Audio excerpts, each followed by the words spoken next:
So the first part I was playing.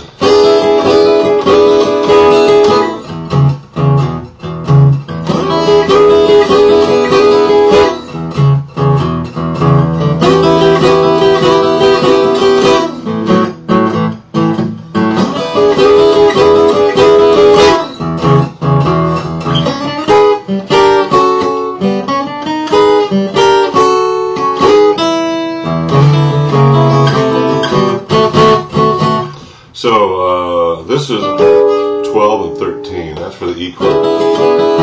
Then when I want to go to A, I just move it down a half step. So I got 11 and 12. And this was 6, 7, 8, 8, 9, 7. Then back up. That's 7. And then open first. Open 6. Fifth, fourth, fifth string, third string, fifth fret, third, fourth fret.